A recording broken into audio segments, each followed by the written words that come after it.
6, 5, 4, 3, 2, 1, 0. We have commit and we have liftoff at 2:13. And it has cleared the tower. Prepare yourself for a world of science.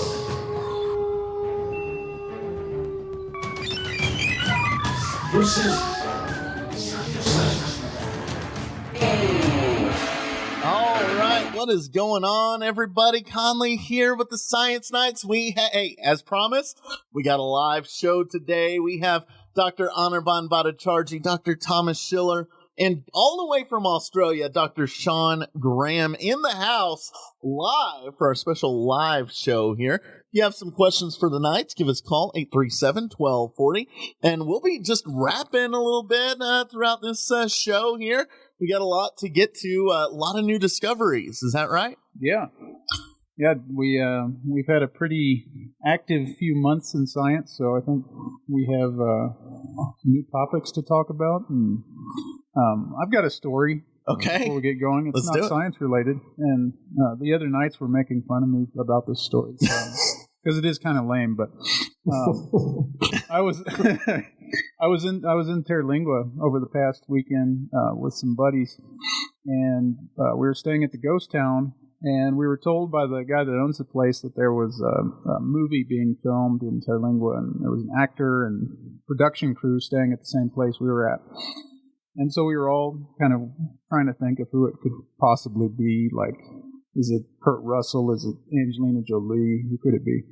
And for those of you who are true Texans and watched King of the Hill when it was on TV, it was John Redcorn. It was the guy that plays John Redcorn on that show.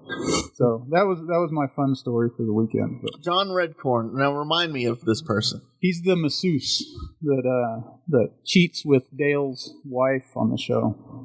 It's also the same guy who plays the casino owner in Parks and Recreation, if you've watched that show too. Awesome. Okay. Totally unrelated to science, but I was looking at rocks when I was down there. So. Oh, there you go. Thomas, how did you know who this person was? Was he a cartoon? He was a living cartoon. No, he was out there drinking beers around the fire ring, and we walked up, and he started, throwing out John Redcorn quotes. And to get noticed. Yeah. He also sells spices now. He has his own line of spices. King of the Grill. So by John Redcorn. So what I'm not getting here is, Thomas, why Kurt Russell? Are you thinking it's from Escape from L.A., New York? Kurt Russell or Kurt Russell something like new, like Overboard? I don't know. I mean, why?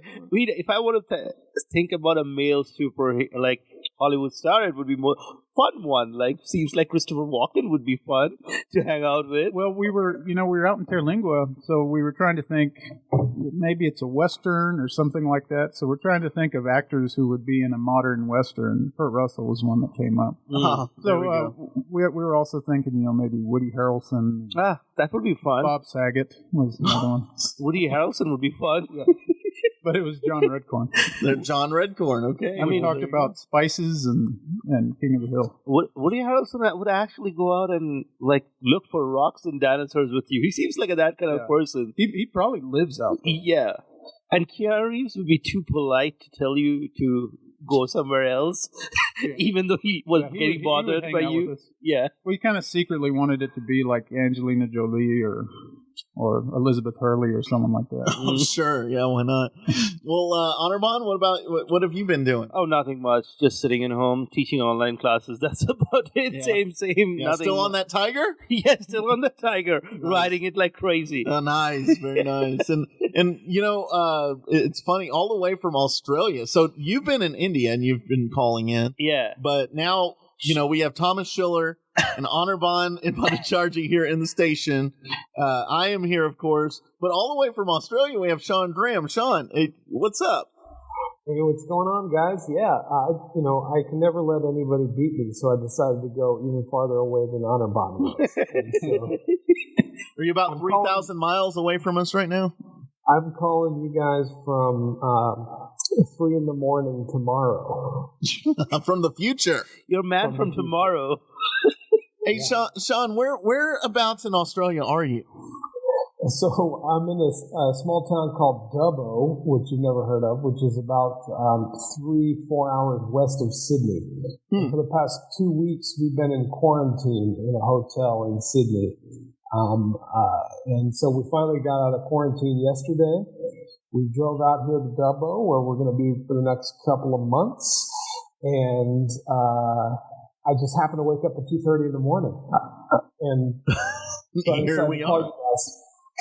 That's great. That's great. Now it's not Mad Max over there, right? Like they're not fighting over fuel. No, you know what it is? It's Mad Max in the United States. Over here, it's like the 1950s in the U.S. It's like I ran down to Dubbo last night in the evening, and nobody's wearing masks. Everybody's walking around shaking strangers' hands. There's kids on the sidewalk riding their bikes without fear of serial killers. It's unbelievable. It's like I went to another planet. I love it here. That sounds amazing too. Yeah, and that's because they're taking so much preventative measures, right? And they're really keeping they're taking it super seriously. We got a police motorcade from the airport to our hotel for quarantine. They're taking it super seriously here. They're listening to their scientists. It's like a utopia here. Totalitarianism in full effect. All right, good. All right, well, you know what?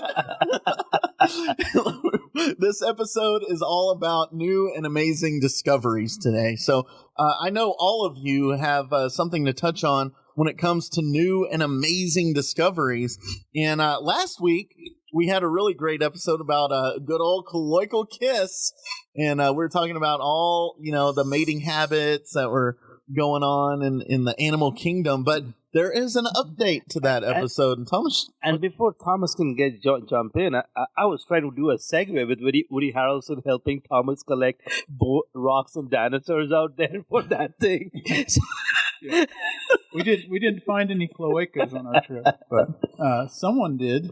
Yeah, a beautifully preserved one. Yeah, and so if you listened in last weekend, we talked about basically the mystery surrounding dinosaur reproduction and specifically the anatomy that's related to that. And the big question there was, what did dinosaurs have going on downstairs? Did they have something similar to what birds or crocodilians have? They're kind of closest living relatives, or something different. We just didn't know until fairly recently, where a new fossil was described and the junk was preserved. The cloaca, the opening in the where that houses all of the excretory system and the reproductive organs. They found a really well preserved example of one in a dinosaur called Psittacosaurus, a little a really unusual kind of ancestor to the ceratopsians, the frilled dinosaurs.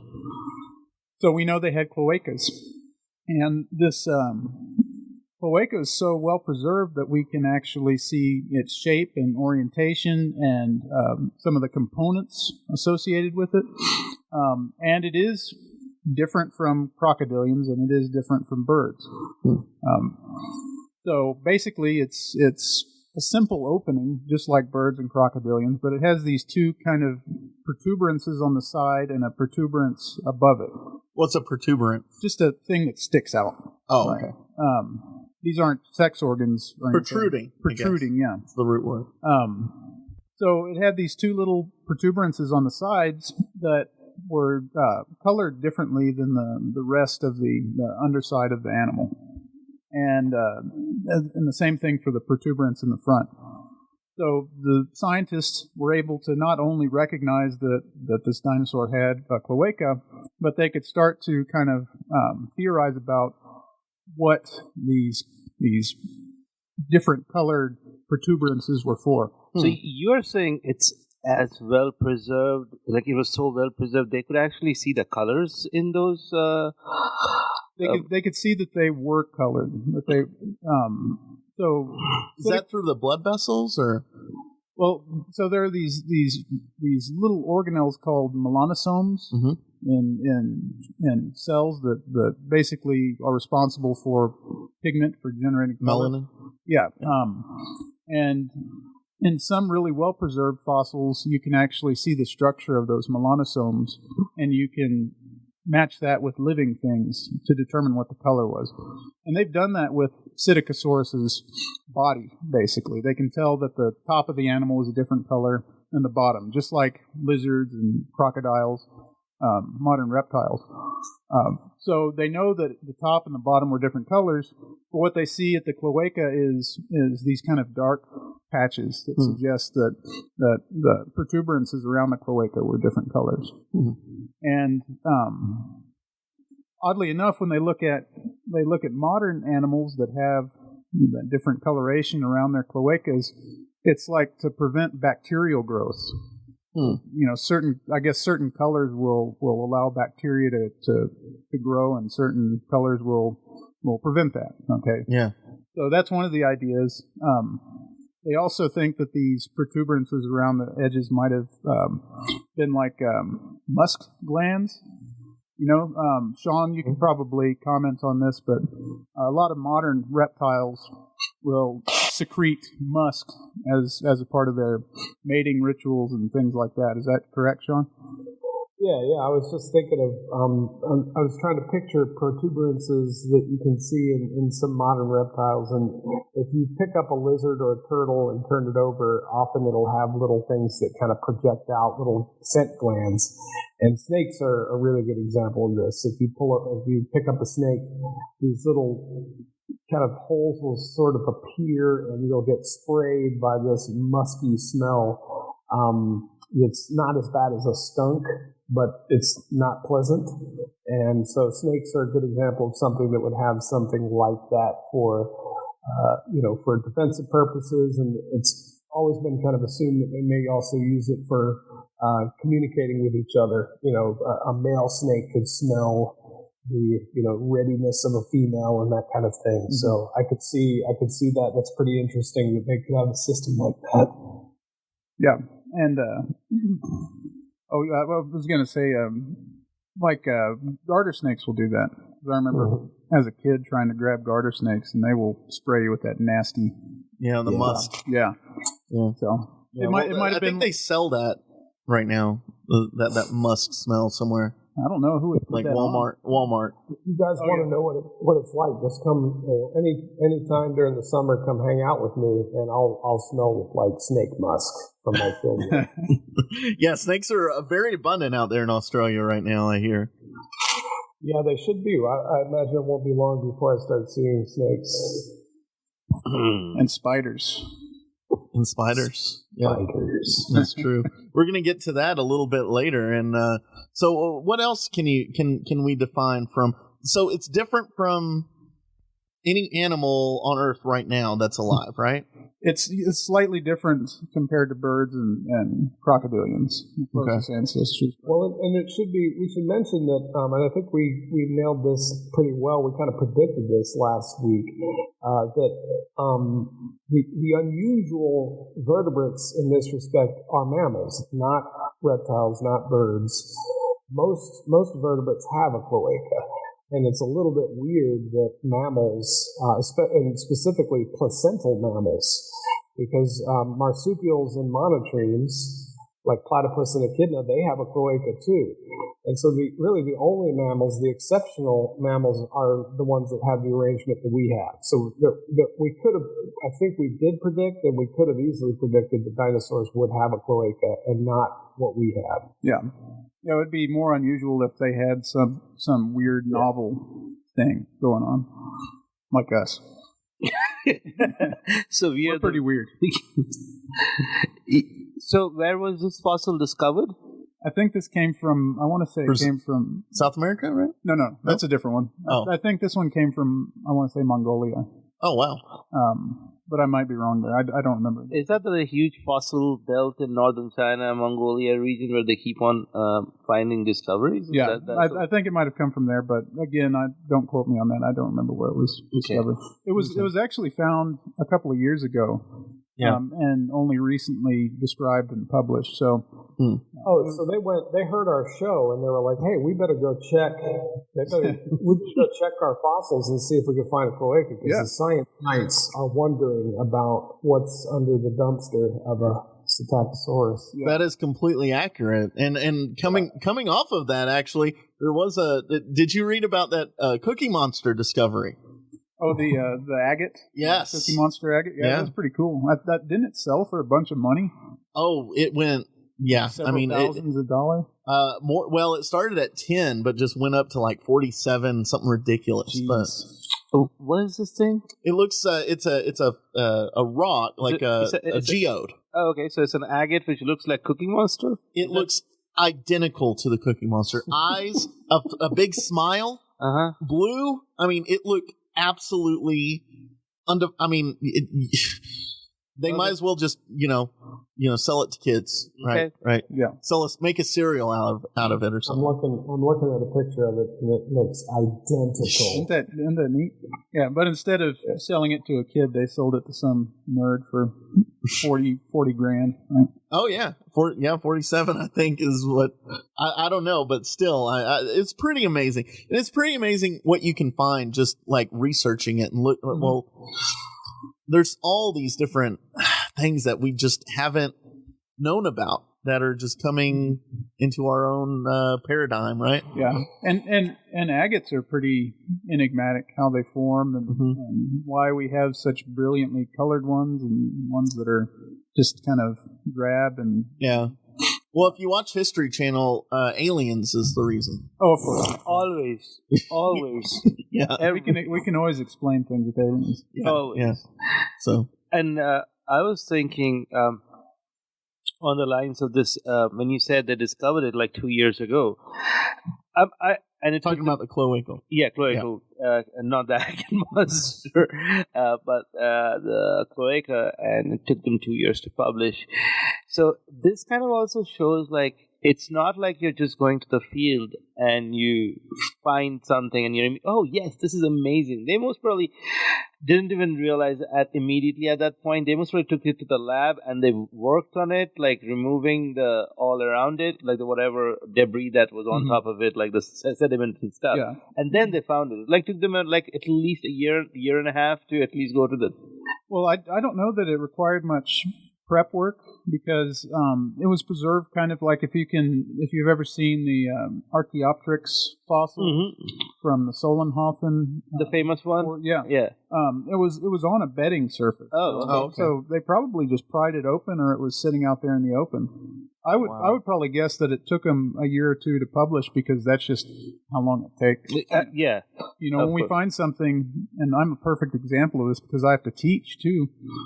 Even if it's something really spectacular, it could sit in my lab for a year or two or three before I actually have time to describe it. So that could be the case with this, but in any case, is really spectacular find and answered a couple of questions. So this pretty much nails it for the.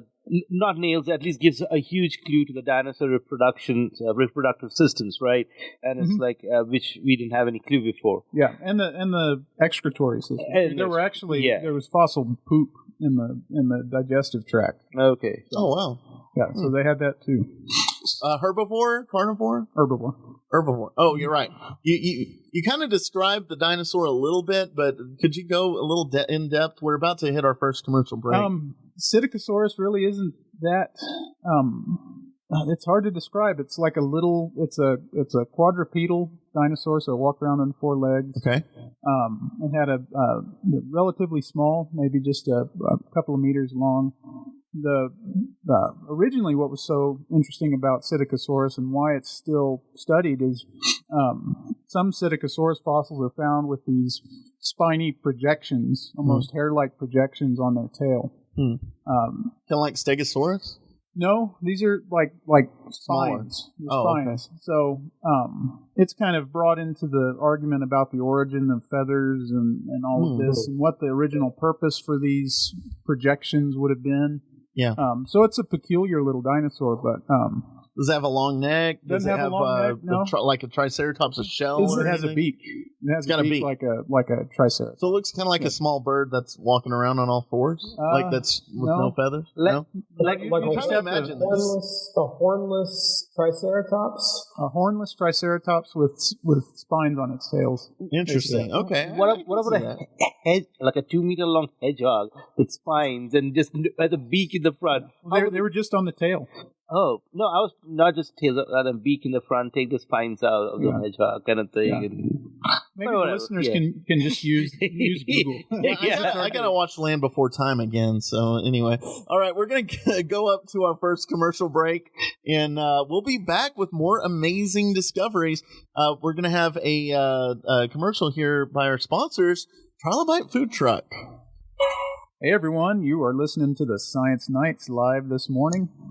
Man, I'm getting hungry after listening to that Trilobite commercial. You go down there and get me one of those big caveman burgers or something. Monday through Friday. Monday through well, not this weekend. And the reason not during the weekend relates to something we were talking about, agates. Yeah. Aaron and his wife take people out agate hunting, so that's another service that Trilobite offers. If that's something you want to do, go talk to Aaron and Katrina about going out on one of their trips.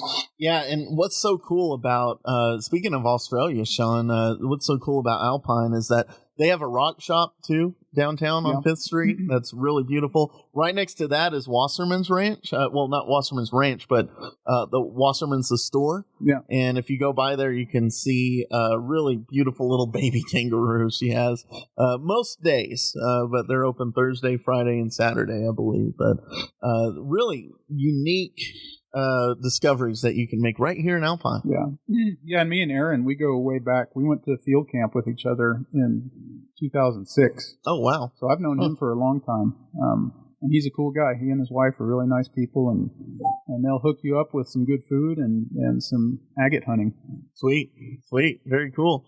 Well, Honorbon, hey, man, we've been talking about discoveries this whole time. You're telling me about a new discovery in physics?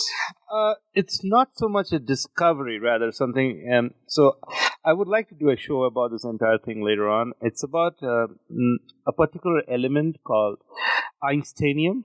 So it's so they made it in lots of it. Lots of Einsteinium. Einsteinium. Like Einstein? Einstein. It was named after Einstein. And it's an element? It's an element. Okay. And I'm coming to the definition of element nowadays.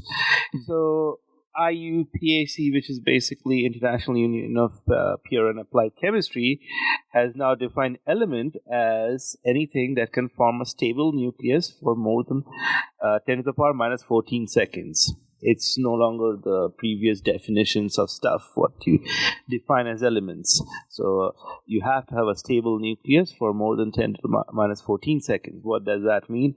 Is like, for example, we have uranium, right, an element, and we know it's radioactive. What it means is decays after some time. Right. So whatever that nucleus has, and the nucleus usually has neutrons and protons in them, so that they bound them together, and that bound structure has to stay stable for 10 to the power minus 14 seconds. So that's the new definition of an element,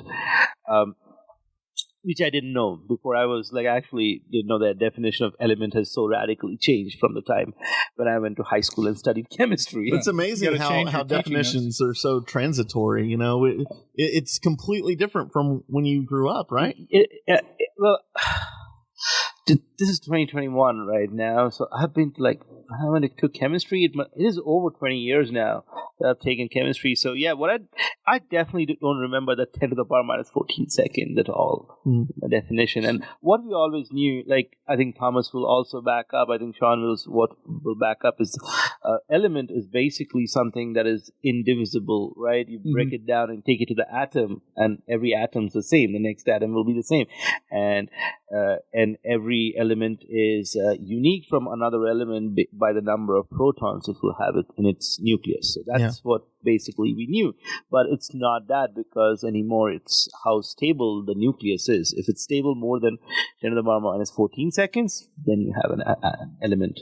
So did this add some things to our periodic table? So yes, I mean, it's not that Einsteinium has been discovered recently. It has been discovered for a while. In the 60s, it was already discovered. This Einsteinium and everything falls under this side of elements called trans-uranium elements. So which is basically beyond uranium. Now, why is that specific category made? So uranium, which is an atomic number of 92, is meaning the number of protons in its nucleus is 92, has been found in nature till now. So we all can have uranium mines. What we couldn't find after that numbers were always found either in nuclear explosions or in nuclear reactors would be elements above that number, 93, 94. So so later on, we also found like the element plutonium in the nature, 94, and then we also found another called neptunium, which is again named after Neptune. So we found that. But rest after 93 and 94, all the way up to 116, and maybe I would like to say 118, but 116 I'm confident. And with 116, they're all man-made elements. So they're all man-made elements, and you won't find them occurring naturally. Now, whenever we say the man-made elements, now I would like to put a caveat, is because as the atomic number goes up, what I'm trying to say is the half-life, like Thomas, like so, basically how long something can stay as a stable nucleus, a stable element, goes down pretty, like you go down pretty rapidly. Like, remind me, how much is a plutonium's half-life? Do you remember? I don't remember plutonium, but uranium is 4.6 billion years. And billion years. Yeah. Wow. Yeah, uranium 238. Uranium About the same age as the Earth. Yeah. Wow. And it's used for dating pretty frequently, uranium, and it's very well-known dating mechanism. So, but as you go up, they go down pretty fast, the decay. So the reason they are theorizing you don't see them in nature is because they happen in big supernova explosion, but they decay immediately pretty much afterwards, so we don't see them. Now, and also in these trans-uranium elements, and feel free to stop me if I'm rambling on and on and on about trans-uranium. No, this is interesting. This is a new discovery, and this is a new topic. And we'll do a completely one full hour long show about these elements and stuff. But the crux of the matter is Einsteinium, which is 99, is they discovered in a lot of quantities. They made in a lot of, not discovered, made a lot of it. Now, when I say made a lot of it, guess in where I'm talking about, what kind of level, this lot. A gram. That was optimistic. There. Oh, barely a gram, huh? So, Einsteinium, in general, from all nuclear reactors, you don't get more than 1 milligram in a year. Wow. Oh, man.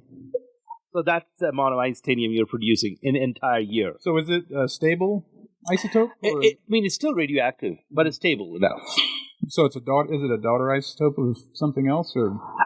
It's a daughter isotope. Well, it's a byproduct of another thing called californium, which is another of those elements really high up there. So kind of that, and you blast it with something, another beta radiation. It's a byproduct of those nuclear reactions, and Einsteinium is produced there. So bunch of hippies naming these elements. Huh? California. You think so? Californium. There's also berkelium. Berkeley, California. Yeah, man. A bunch of hippies over there under a microscope, right?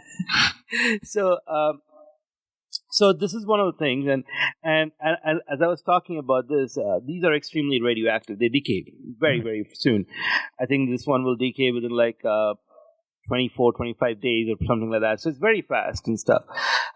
Don't quote me exactly on the decay times, but the amount they created was close to 300 nanograms. Yeah. Okay.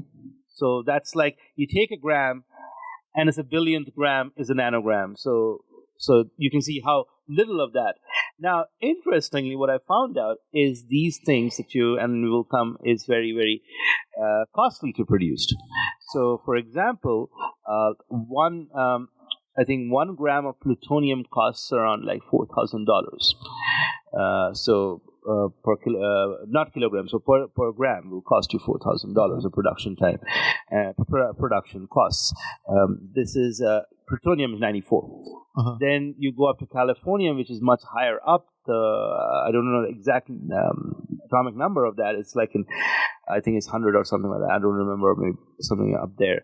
But to produce that, you have for a gram, it's $60 million. Oh my God! So I need to stop, like, pull all my GameStop stock Yes, and start GameStop. investing in. This reminds me of Back to the Future, great sci-fi movie. Oh right, yeah. That's what the Libyans are coming after Doc Brown because he stole plutonium from them, right? Yeah, plutonium. It's still costly, but it's nowhere as costly as these things. Now, so they produce titanium, so it's a big deal to have produced. Now, you might be questioning. Some people is like, what they are the futile case for these. Why do we want to? Yeah, what's its use? What's its use? Now, the point is, these things are being produced in so little quantities, we don't even know what they're useful for. But in the future, we might. That's the thing. We Right. do not know. For example, there is another element called americium. It's the best element, right? Yes. They named it because there's another element was named called europium. So that name, and there's this one called americium or americium. So americium, when they discovered, they couldn't even, they didn't know what to use it for. But later on, pretty much now, all the modern smoke detectors use americiums. Yeah. So I do not know how they use that, but americium is used to detect smoke in smoke detectors, in the modern smoke detectors. But I had no idea that was used. Now that's a very important application, and that's from one of the experiments that happen in the nuclear reactors. And so this is in the same class of. Yes, these are in the same class over uranium, the trans-uranium elements. So it's up there. And there's also another subset of them called super heavy elements, which have atomic numbers over 103. So they have that. Like metallicum? I mean, while we're at it, why not be creative with it? And like Sabbathum? Sabbathum. Iron Maiden. Yeah, for sure. So not quite as heavy. But when we talk about this, we don't really know, because, as I said, what they're trying to do is trying to find out these new elements, and as they're finding out, they want to find isotopes. So isotopes are, you can think, just a variation of the same elements. They have different number of neutrons in their nucleus, so they want to see if they can find different isotopes which would be a little more stable. Like this one will decay. Within not 26 but 250 days they will decay. Within a year it will be all gone. So, and then you have things like this californium, and then you have another up there, really more names like something called organicium or something like that and stuff. There are a lot of them up there. There's another called, I like the name dubium, so which is not named after George W. Bush. Unfortunately, it's named after the place where it was found. So they have that. So you have these elements, but they don't stay stable enough. We don't really can find out anything about them, but just they're the element. But there's an idea in nuclear physics called island of stability, where they think these elements would be stable enough, the certain isotopes of these elements would be stable enough for us to study them and use them for something where you can apply it for one of the immediate thing that comes in is using it to deliver chemotherapy or like radiation treatment in cancer patients. How effectively you can, like they're saying, there's an idea like there's for things like another person who discovered or made the periodic table, Mendelevium and Einsteinium, where you can use one or two molecules to deliver the treatment with that. So it's not producing a lot of energy like a piece of uranium would. It's like a really rapid.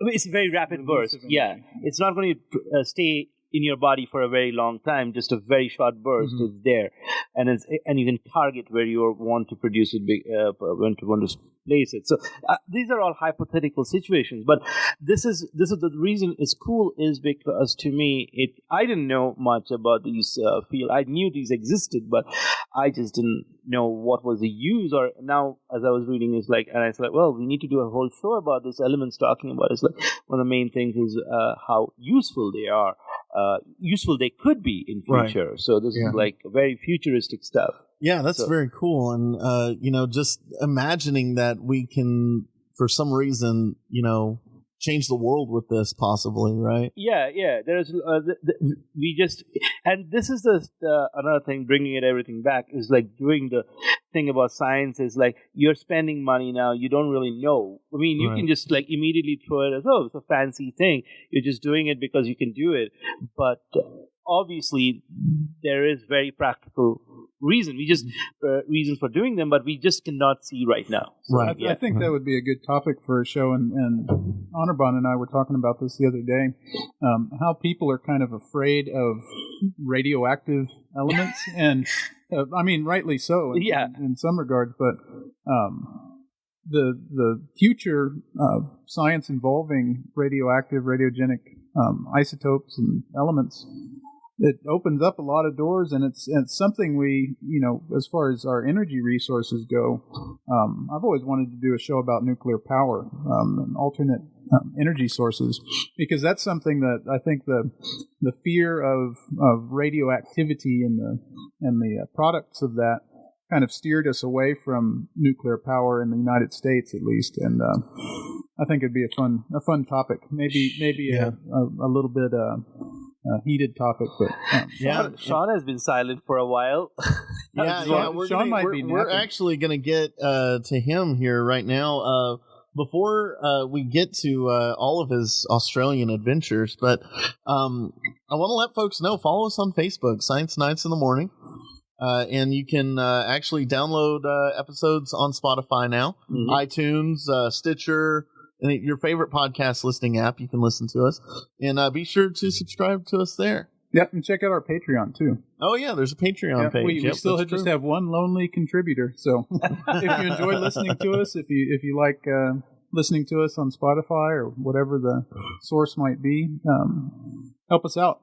Oh yeah, for sure. Yeah, and we appreciate that contributor very much. Yeah, and we'll send you a mug.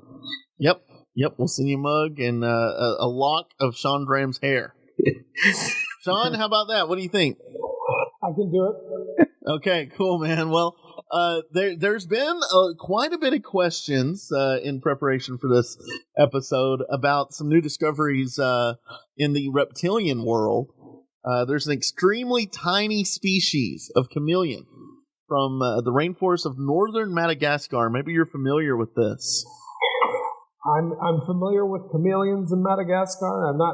This was news to me as well. This tiny little, pygmy chameleon from Madagascar is tiny. And I know, there's a great Attenborough documentary that shows him finding one of these tiny little chameleons, but this one I guess is even smaller.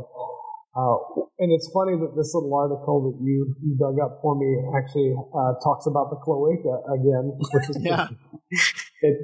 so we measure reptiles from the snout to the tip of the cloaca, snout to vent length we call it, and it's got that defined here in this article. And the snout to vent length for this little lizard is only 13.5 millimeters, which is 1.3 centimeters. If I'm doing the right, somebody can check me on that. Yeah, which is awfully puny.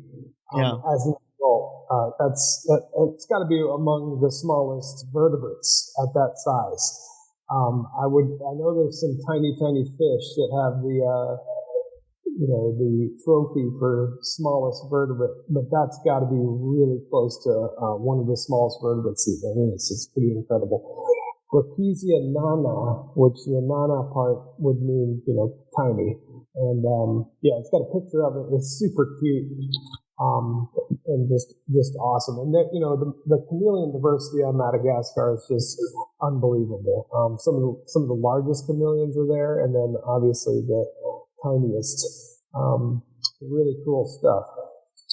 I mean, isn't Madagascar in itself has a lot of very unique species in it itself? Like, it's a very unique place to be. Unique dinosaurs. Yeah. Too. Going back to the Cretaceous. Yeah, what's up with that? Is that its geographical location? Is it seclusion, maybe? That's a mechanism for evolution. You isolate populations, and they change. They do weird things. Yeah, it's one of the largest islands that's got a really nice habitable climate. So in the same way that Australia is super unique because it's been isolated out by itself for 50 million years or so, Madagascar I think has been isolated even longer out there. So plenty of places for unique things to evolve in isolation without competition from the stuff on the mainland. So it's got a very unique set of creatures that live on it. So these animals just kind of float, like just by chance, kind of float on this island. Say, hey, this is a cool place to be, and then boom, new life exists. Yeah. Well, mutations and everything. Well, animals have lived there for a long, long time. So yeah, it's like Darwin's finches. That's the famous example of populations changing as they're geographically isolated. Huh. Very interesting. Very interesting. And we're going to go to a break here in a second, but after the break, I want to talk a little bit about Australia, where you're at, Sean, because there have been a lot of really fun articles about the spider infestation that's out there.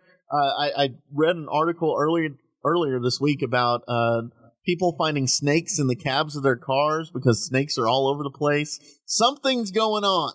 Well, we'll get to the bottom of it after the break. I'll let you know what's going on. All right. Well, let's do it. All right. We are back with the Science Night. Sean Graham, Thomas Schiller, Anirban Bhattacharjee all here. Sean, all the way out in Australia. I want to go ahead and open the lines up for your calls. If you have a question for the Knights, give us a call, 837-1240. We will definitely be happy to hear from you if you have a question or two. But before the break, we were talking a little about the spider and snake infestation and why people are flocking to Australia in droves all of a sudden. What's going on over there, Sean? Well, the reason why people are flocking here, they're really not flocking here. You can't get in without special permission, and they've got the border closed, and so don't bother trying to get here. But it is safe here. It's the reason why you'd want to get here is because it's super safe and they're taking COVID-19 seriously here. And it's pretty cool, like I was talking about earlier in the show. But so I think what's going on with the snakes and the spiders this year in Australia is that there's no other news going on. That happens a lot in Australia, where when I turn on the news, the worst thing that happened is a car accident, like on the other side of the country, and so that'll be headline news. And so, the way it is in the U.S., sometimes during the summertime, if there's nothing else going on, they'll cover a shark attack as though a shark attack is big news. And it's really not. It's a super rare event. And it's a non-news event, but they know you're going to click on it because it has to do with sharks. And so these spider infestations, like I saw a little bit about it on the way here, and one person's house had a bunch of spiders in it. And you can imagine there's probably somebody in the U.S. right now that has a bunch of spiders in their house. And if they posted that on Facebook and there was nothing going on, it would get picked up. And so there's nothing going on here. There's spiders in people's houses just like there is anywhere else, and there's snakes in people's backyards like there is everywhere else. Now there is a couple of interesting things that's going on, which I think is even kind of more interesting scientifically. There is an honest to goodness house mouse explosion happening this year. House mice are native to Eurasia. They're not native to Australia. They're not native to North America. And there isn't a large number of house mice. They're having a boom year, and they're invading people's grain elevators and eating the grain and that kind of thing. And so Australia is prone to having these kind of cyclical boom years of certain things. They've even got native rodents that undergo boom cycles every 10 years or so associated with big rainfall events. And so, there does seem to be some interesting things happening with, this is the year after the big bushfires that were big news before another major news event took over the news cycle. And so it's a cooler year this year, which seems to be interesting. Everybody's telling me how cool the summer has been, and last summer was brutally hot associated with those bushfires. And so you put those two things together, and it seems that might have triggered an explosion of rodents. And that is actual kind of honest-to-goodness, interesting scientific news that's happened. But I think the spiders and the snakes is probably just sensationalism. So do the snakes follow the rodent booms? Do you see booms and snakes after the rodent? Yeah, with the native rodents, there's a native rodent, a rat they actually call it the plague rat, and it's nothing to do with bubonic plague. It's just the idea that a plague year would be a year when there's millions of these rats. And they're the ones that undergo about a 10, 15-year cycle that seems to be a natural cycle. It's found farther west from where we are. There's kind of this river, big flat river valley out to the west of us that gets, fills up Lake Air, which is usually dry. And so, every 10 years or so, that big floodplain will actually fill up. And otherwise, other times, it's mostly just kind of a desert. And then you get these plague rats explode in the thousands. And there is a species of snake that seems to be kind of tracks those explosions of plague rats to where in those years you will see it's the inland taipan, which is often considered the world's deadliest snake, even though it's never actually killed anybody. It's got super potent venom, but it's never actually been responsible for a human fatality. We mentioned that snake when we talked about the deadliest snakes in the world. Yeah. And that's, another thing going on over here that I'll just repeat, that around here they talk about, almost proudly they talk about how deadly their snakes are here. And what they're talking about there is how potent the venom is. Their first aid here and their medical system here is so good that it saves a lot of people's lives. So maybe if the medical system here wasn't so good, they would actually be a lot more deadly. But they're not actually responsible for that many fatalities. The deadliest snakes, the ones that kill the most people, are found in places like Southeast Asia, where they kill tens of thousands every year. Oh, I was going to say another thing about Australia and Southeast Asia would be the population density. Exactly. Yeah, there's human demographic factors that probably matter more than the biology of the snake. Yeah. And that's a good example here. The population density here, especially where the inland taipan lives, there's nobody out there.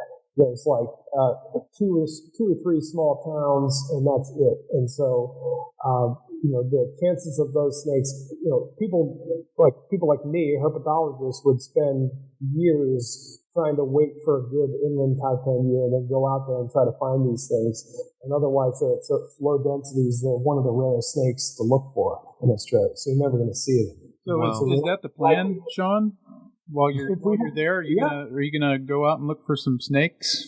Yeah, I think, I might, especially if that house mouse plague means that there's going to be a plague rat year. It might be kind of, I would like to, I'm not a big fan of rats, but it'd be kind of neat to see that. And the chance of seeing an inland taipan, I'll be honest, I think it'd be kind of cool.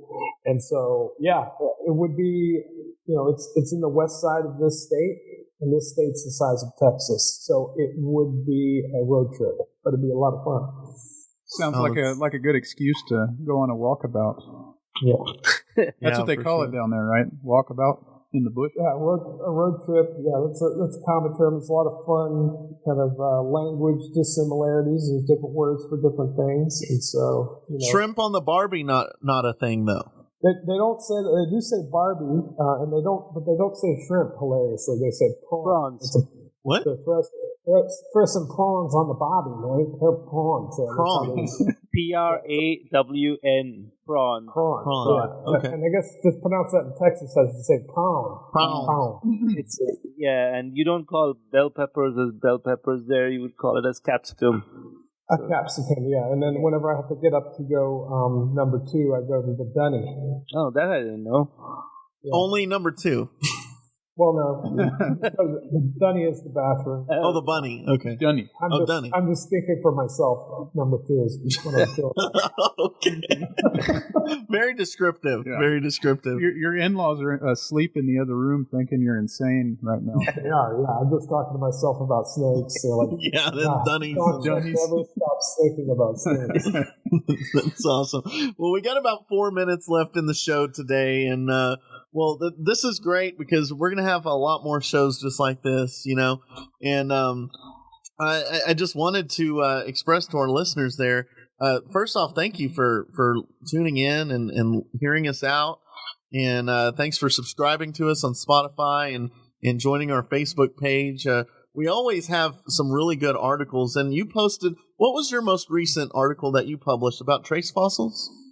I didn't publish it, but I posted an article. Posted. No, I posted the one about trace fossils discovering something, right? Coming to rescue somewhere. I don't know if I saw that one. I posted one about trace fossils coming to help you out. Now I can't even remember what. So I we posted. don't even really take a look at our Facebook page. If I post something, I usually read it. But if I see something interesting in the science world, I just post it to the Facebook page. So if you follow us and you're into that sort of thing, what I try to do is most of these will pop up as articles like on popular science media, National Geographic or whatever. But I'll generally post that article, but then a link to the actual paper if it's available to the public. So if you're really, really into science, you can look at the kind of Nat Geo version, and then you can go into more depth and read the actual scientific paper. Nice. Another thing I've also tried to do is like to prefer going to the actual news site release. Like for example, for me, it would be going to like NASA or European Space Organization or something. The actual university has released a press release instead of somebody. Some reporter writing about it, so you can just go to the source and then you can find, I think, better. The primary source from where it is. And I guess before we call the show to an end, I would like to point out like another Mars mission, but this is from China, has reached. They have sent back the first pictures from Mars yesterday. So if anybody wants to go check them out, the new pictures from Mars. Yeah, what do you think about us?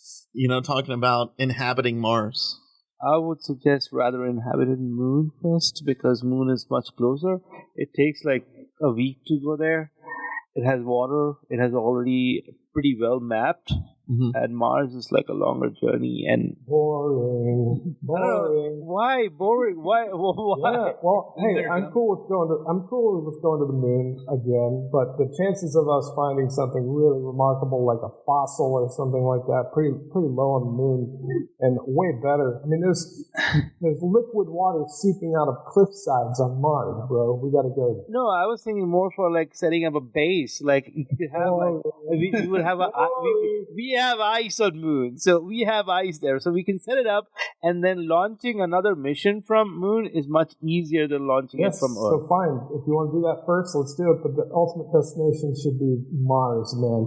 This Moon thing, I'm cool with it. Like I said, if it's on the way. It's on the way. It's right next to us. We need to send the Knights. Knights need to go to the moon. So if Elon Musk or someone is listening, invest for the Knights to go to the money moon. to send us to the moon. We'll check it out. Jeff Bezos is right there across like an hour. Yeah. Well, somebody, a billionaire, actually paid for 4 seats for 4 people if they donate to St. Jude's Medical Hospital. Then there's a chance that you could actually win a trip in space, like on SpaceX, which is really cool. And that's going to happen in October. Sweet. This October, this year. It's amazing.